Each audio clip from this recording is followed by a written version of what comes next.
Hello, Internet, and welcome to episode 194 of Verbal Graffiti with your host, Brian Glass, a.k.a. the B-Man, the People's Degenerate. And joining us as co-host this episode in my lap is Willow. If you are listening via podcast and not watching via YouTube, Willow is not a seductive 23-year-old secretary. No. Willow is a 7.8-pound Bichon, a dog. So no worries. There is not going to be any lawsuits put against us here at Verbal Graffiti, and thankfully so, because we were not monetized as of yet. So we do not have the funds to be fighting a lawsuit like that about having a secretary on my lap. Thankfully, it's only the family dog. How was your week? I ask. I do not care how your week was. I only ask because I want to talk about my week. Perhaps the best week of my year so far, 2025, and there's only 2 weeks left. So there's a good chance this is going to be my best week of the year, and 2025 was not our year, nor will 2026. We are going to have to wait till at least 2027 to perhaps have some prosperity, and even then, there's only a glimmer of light 2 years from now. But we don't care about that. We care about this past week. I've been reading that book on Richard Nixon. Again, if you watched last episode 193, we are now a Richard Nixon propagandist podcast. I've been playing Cyberpunk 2077, getting back into gaming, and also the B-Man got a blowjob. Huh? A tip of my penis to myself. The B-Man, it was a top it's frustrating. Only the B-Man can get a blowjob, get a jibber, get my knob slobbed, and then find a way to complain about it. And this is not a blowjob that deserves any complaint. It was a fantastic blowjob. It was grade A. This lady, this babe, was a talent. Natural. I'm not sure if she's a natural or if she's put in a lot of work. And there's the thing, I don't know her that well. I really don't know her at all. That's how the B-Man likes his blowjobs. I like blowjobs from strangers. And I was sober, which is odd. It's odd getting a blowjob from a stranger while you're sober. That's usually something that happens to me when I'm inebriated, and I suspect you as well. And also, I don't like getting blowjobs from babes that I know, that I have a relationship with. It's like, well, you know me. Why are you sucking my cock? That's weird. That's why I love the strangers. Maybe that says, whatever. Anyways, the blowjob, the act took place. And on the way back to her place, because I'm a gentleman, the B-Man's a gentleman, I was driving her back to her place, and I'm not going to disclose where, the location, the whereabouts, the GPS. I can't. I want to, but I can't, because on the way back to her location, she told me, if you talk about this on stage, she knows I'm a comedian, or if you talk about this on your podcast, I will kill you. And I believe her that she will kill me if I talk about the blowjob. No, that's why I'm being very vague, so that I'm talking about blowjobs. I'm not talking about the specific blowjob that was given to me. Just putting that out there so I don't get killed. Because I do believe that she would kill me. I'm not saying she is a killer. I'm not saying she has that energy to her. But, if you give oral sex to a stranger, I do believe you have it within you to commit murder to a stranger as well. So I put the percentages low, but I do believe she would kill me. But anyways, that's what frustrates me. Not the blowjob. It's that I can't talk about the blowjob in great detail. Because if you know anything about us here at Verbal Graffiti, is that I like to paint the picture, wax poetically, especially when there's a sexual act that took place on my body. And the fact that I can't, they also wouldn't give you her name, but how this blowjob came about, where it went down, each detail, each layer of the blowjob is it's more enchanting than the last. Like, this would be such a fantastic story. And as I was getting a blowjob, like, I was just in my head, I was like, this is gold. Like, this is going to be a 20-minute bit. I'm going to get, I'm going to become famous. Like, her lips on Mr. Perfect and me talking about that is going to make me famous. It's going to make this project successful. But no, I can't talk about it because she threatened my life if I disclose the details.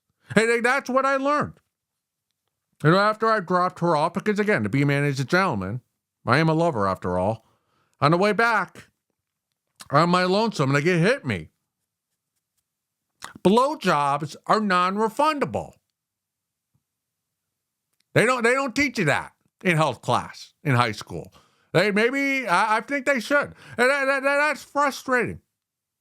It's an obvious statement.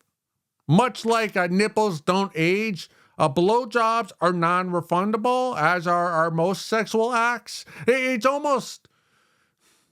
common sense, so you don't even think about it. But it really is. Like, where'd you get the blowjob?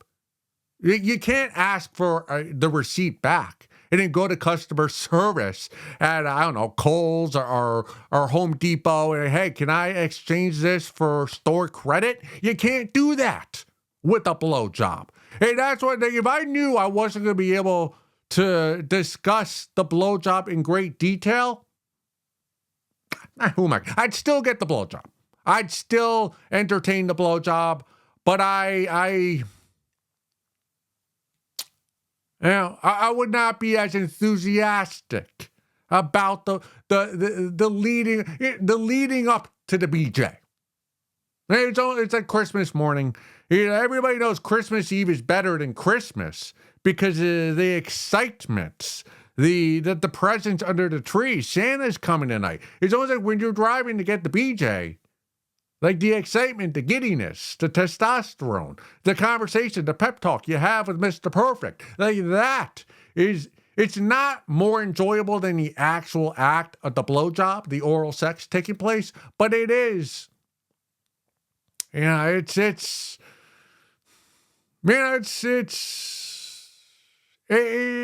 the whole. That's what makes the blowjob beautiful. It's all of it together. It's not just the act. It's the lead up. It's is she going to swallow or not? Dropping her on. Just the whole. It's not an act. It's a play. At least with the B-man anyway. It's an entire 3-part. It's the going. It's the getting. It's the after. So, but I can't. It really does pain me.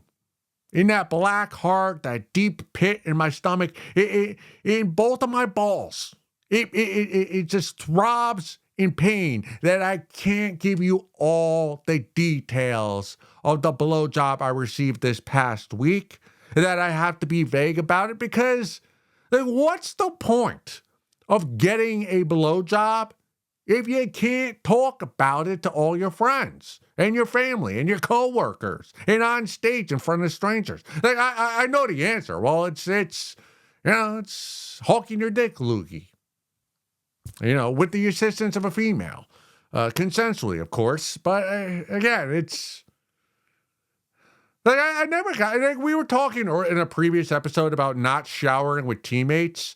And how maybe I'm thankful because if I did shower with teammates after basketball games, like I know once I started drinking, I would tell everyone in the school about everybody's penis and who was packing and who was not. But I just don't understand what's the point of engaging in sexual activity without talking about it, gossiping with the friends, with the boys. Like that's the fun. And now that fun was taken away from me because I'm a man of my word.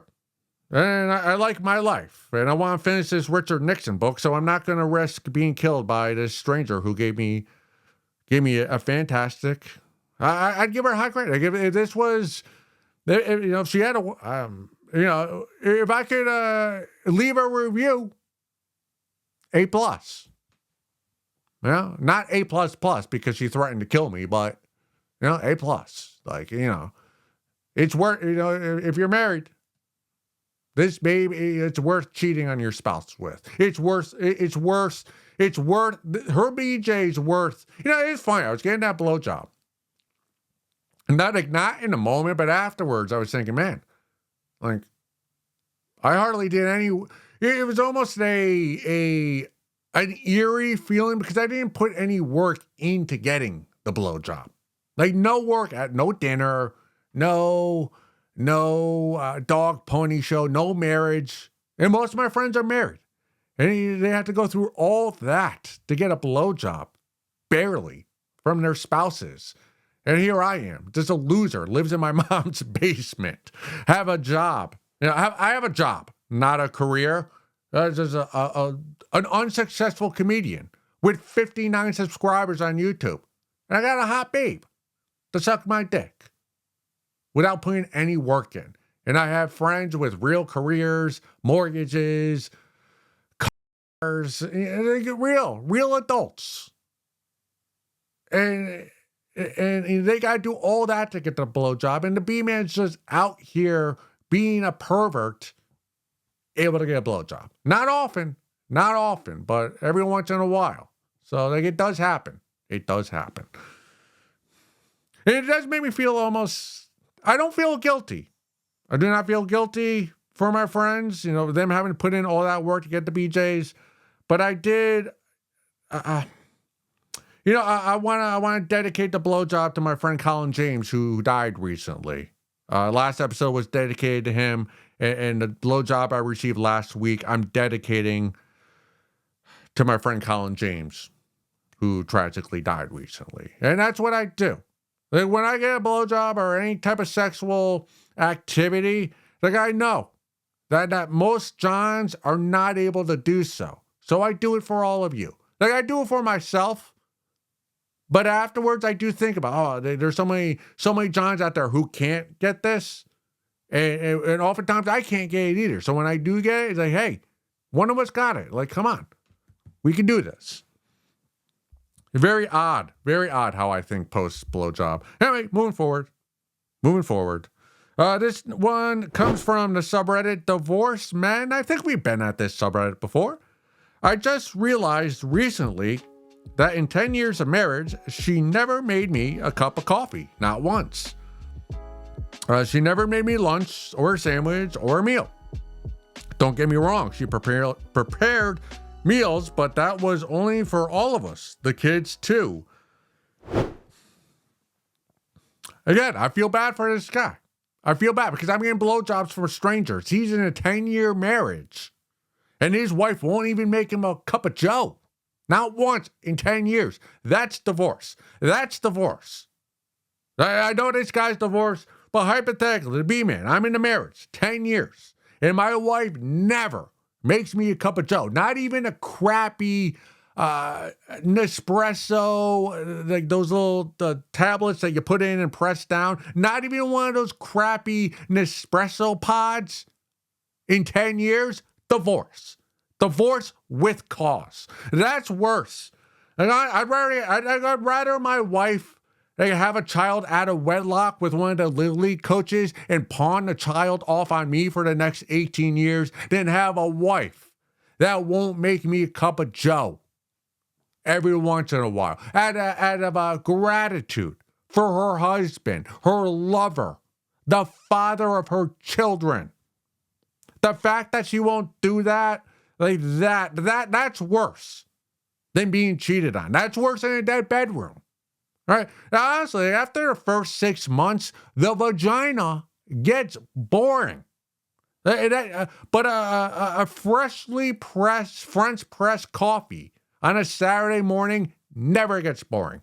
It never loses its taste, never loses its luster. So if I had the choice, dead bedroom or a French press coffee once a month. Give me or I guess it'd be like a crazy bedroom, or give me the coffee. That's always the answer. Give me the coffee, and then I'm not even asking how much it is. How much does it cost? B-Man, don't care. I love that bean juice. I'm getting that coffee. And yes, I will be guilted into tipping. But this is, yeah. Like if I was on a jury, if I was a judge, or if I was a lawyer, like, yeah, dude, you get the house, you get the kids, you get the vacation home, and you get to keep the friends. You get it all. You get it. Your wife didn't make you coffee. I want to blame the wife, and I am blaming the wife, but obviously you need to work on your observation skills. Like, come on, buddy. 10 years, you just noticed that your wife never made you a cup of coffee. 10 years? Go play some photo hunt, will you?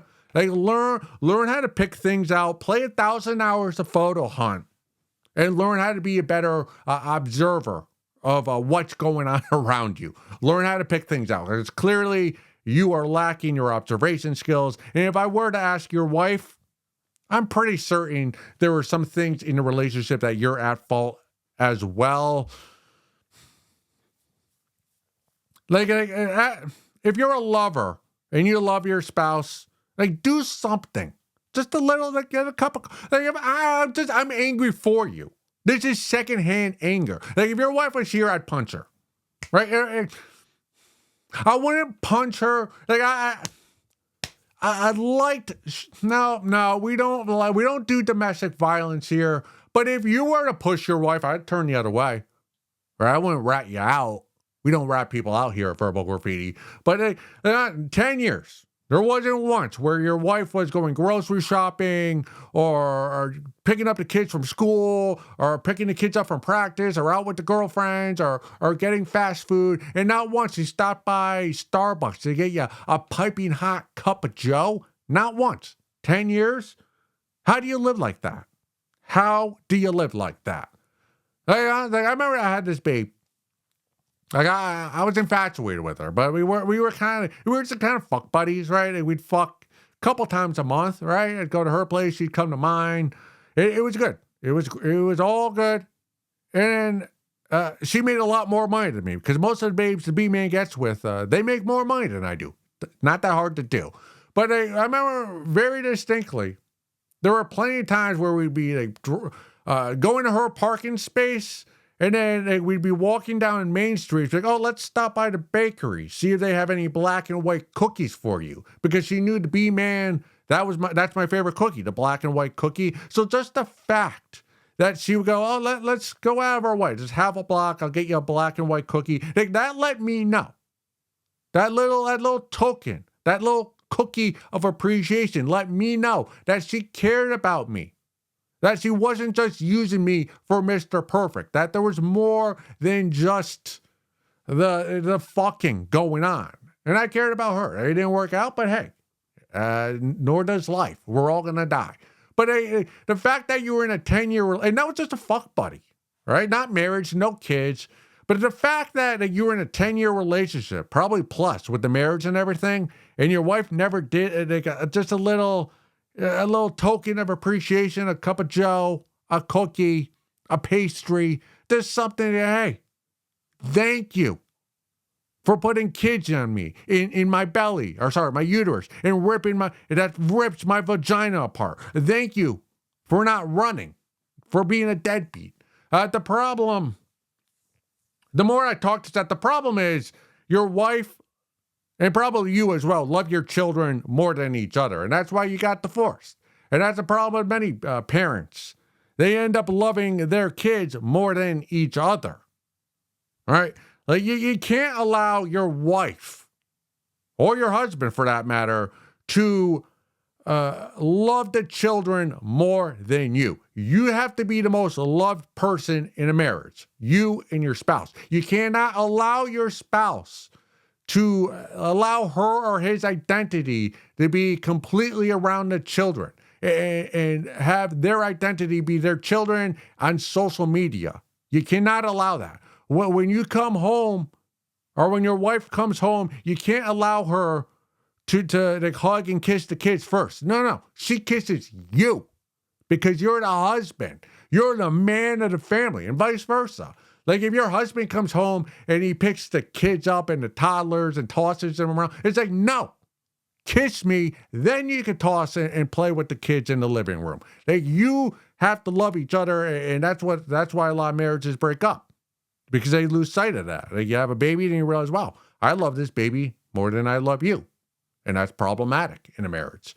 Probably why you led to a dead bedroom and never getting a French press coffee on a Saturday morning before you get up. But hey, sucks to be you. Again, learn how to observe before you go out and ruin another babe's life with a marriage in 10 years. So yeah, your marriage was terrible. I have nothing else to say. Let's go look at some photos.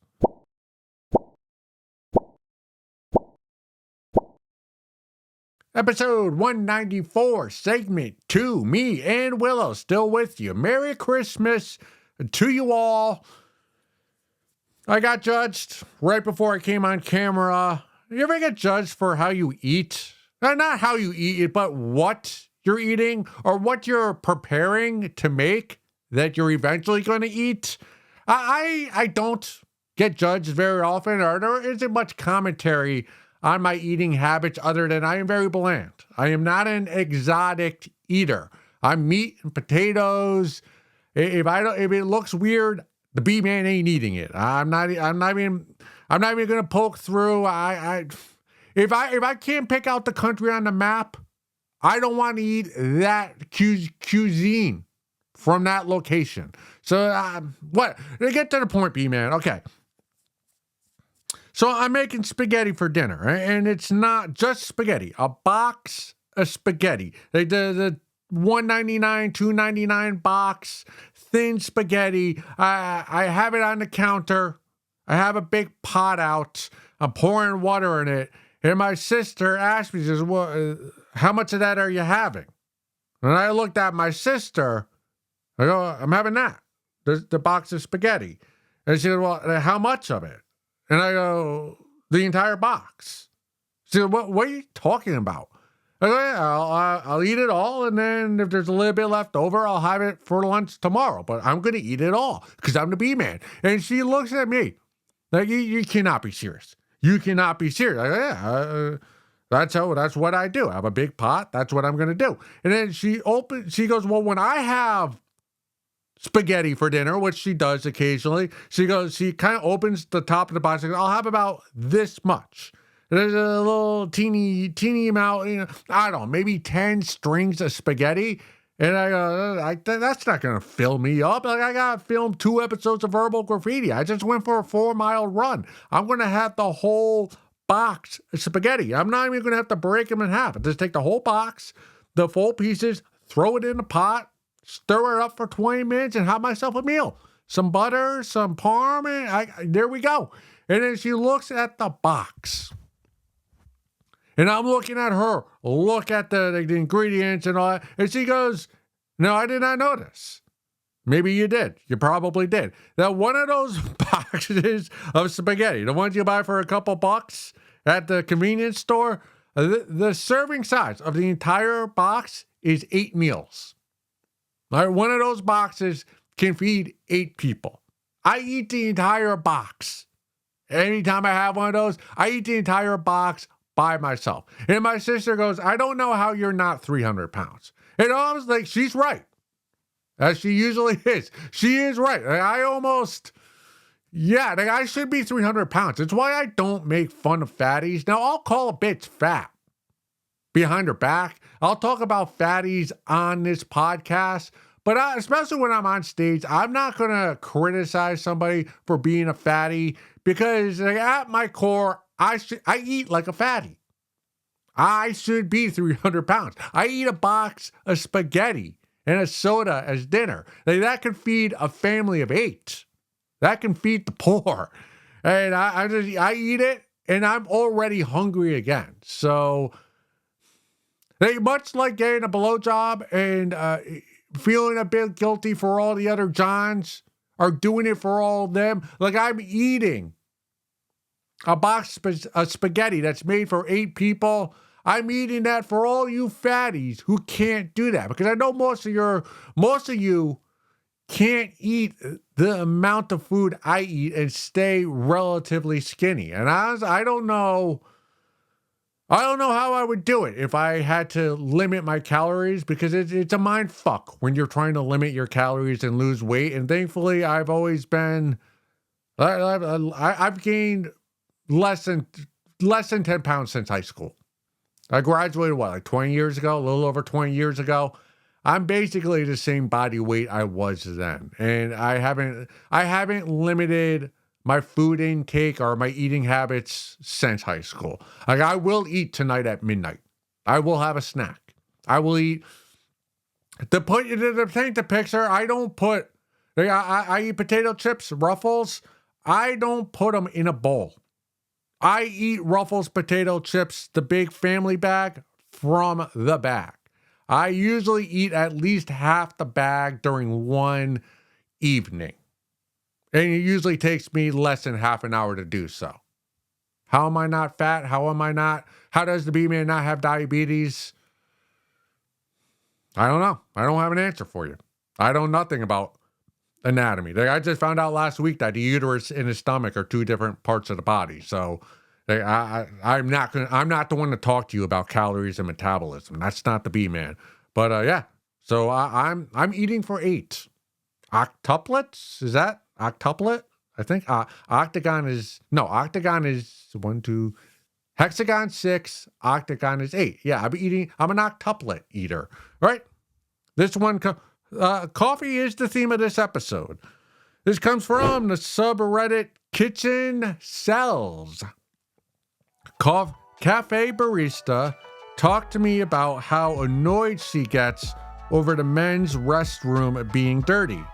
Realized I was the only person in there and left piss all over the seat. Ordered my coffee black. The room is silent. Honestly, I don't know if Edgar Allan Poe could write a better poem than that. And did I say Edgar Allan Poe because that's the only poet I can think of without the assistance of Google? I'll let you determine whether that's true or not. Sometimes I don't like to be critical of peeping toms and perverts, but in this instance, I have to be critical of the perverts among us, especially those who like to put cameras in the toilets so they can watch babes poop. I'm blaming you. All you perverts who do that, I'm blaming you for this predicament that this barista has with this guy who pissed all over the seat at the coffee cafe. It's because of you that we can't have cameras in bathrooms. And I am a big proponent. By the way, I'm not one of those perverts. Get that out of the way. I'm not, I'm a pervert, but I am not a toilet seat secret filming, watching people poop. That ain't my kink. That ain't me. But I'm a big proponent that we should have cameras in every stall, in every public restroom in America. And it's because of these perverts who get caught filming women poop that we can't do that. I don't care about a camera in the store or in the front of the store. Most crimes happen in the bathroom stall. That's where crimes go down. Therefore, that's where the security cameras should reside. That we need, privacy does not exist in 2025. So we need to have cameras in bathroom stalls, right?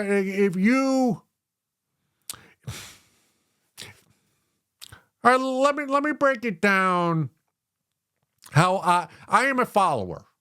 We all know this. I'm not a leader of men. I am a follower of barely boys. I'm a follower. So what I'm getting at here is when I walk into a public restroom to do a tinkle, and I am tinkle. The B-man, I don't poop in public. All right, I do that at my house. I only pee in public. So when I'm going in a public restroom, I go in the stall, or I go in the urinal, and I pull out Mr. Perfect, and I tinkle. My behavior is determined by the peers, the predecessors, the people who peed before me, and how clean they left the toilet and or urinal. Like if I go into a bathroom stall and there's shit in the toilet and there's piss all over the toilet seat, which is obviously down, and like I have to tiptoe across in the stall, and it's a nuclear wasteland in there.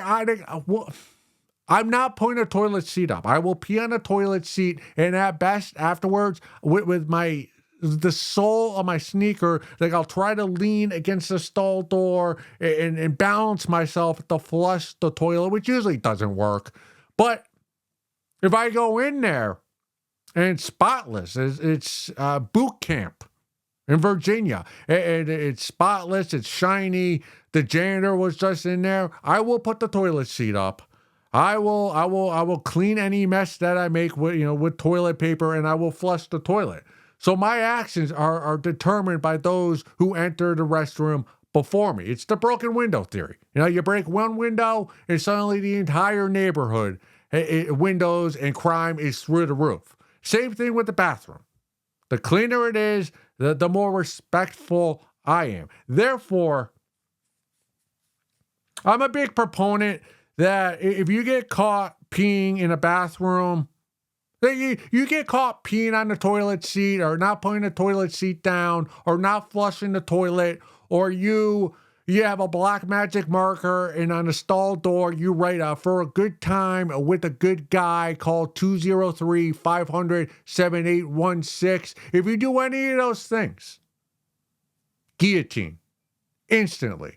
Hey, that's what we got to do in America. We need to put 5 heads on stakes right in front of the White House with a little sign. They didn't flush the toilet. They didn't put the toilet seat down. They pooped on the floor. This is what's going to happen to you if you do this. Like we need to institute fear in the penises of all Americans. We don't have to live like this.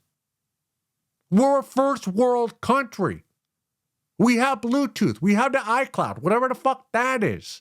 We should be able to walk into a public restroom and not see piss from the previous 100 peers that were using that urinal. And I should be able to poop in public, but I don't, because people leave piss on the toilet seat. And the only way we're going to end this, change our ways, is to murder. State capital murder, guillotine, right there, right outside the public restroom. Chop their heads up, 5-10 people, make an example out of them, put the fear of death, the fear of piss out of everybody else in America. That's the only answer. That is the only answer. Are you with me? Like, I know I'm not the only one who's frustrated. When you go in a public restroom, there's probably a 70% chance that there's piss on the toilet seat. Therefore, you can't poop. Because you can't poop when the toilet seat is wet. Especially if the wetness is coming from a stranger. And what makes this even more wild is that you, the patron, you loitered at the cafe after pissing on the toilet seat. Like that's some crazy behavior right there. That's some psycho serial killer. Like, I'd rather be friends with a serial killer than someone who pisses on the toilet seat and loiters. Like, who does that? Like, I understand you're a road trip, you're at a gas station along the highway, you accidentally piss on a toilet seat, you keep it moving. Get back in your car and drive. But you pissed at the cafe, pissed all over the seat, ordered your coffee, and then stayed there to potentially get caught, and then you did? Like, if I was that barista, I'd say, hey, buddy, I throw the black coffee in your face and go, hey, take your pinky dick back to the restroom and clean it up. You're the only one in here. You made a mockery of our restroom. I'm a barista, right? I'm here to make lattes for sleep-deprived moms and men who go to work with hot, terrible coffee breath. That's what I'm here to deal with. That's what I get paid for, not for public restroom peers all over the seat like you. And if I was you, after getting caught, I'd go to a convenience store, get some 409, go back, clean the bathroom, give the barista a $20 tip and say, hey, I'll be better next time. I learned from this experience. You won't. Because if you make a mess of a bathroom stall, you don't learn. Well, you do that the rest of your life because, again, there's no cameras in there. There's no consequences for your actions. Therefore, we need cameras in bathroom stalls to prevent peeing on the toilet seat and to prevent other crimes that take place in public restrooms. Go suck a fat one.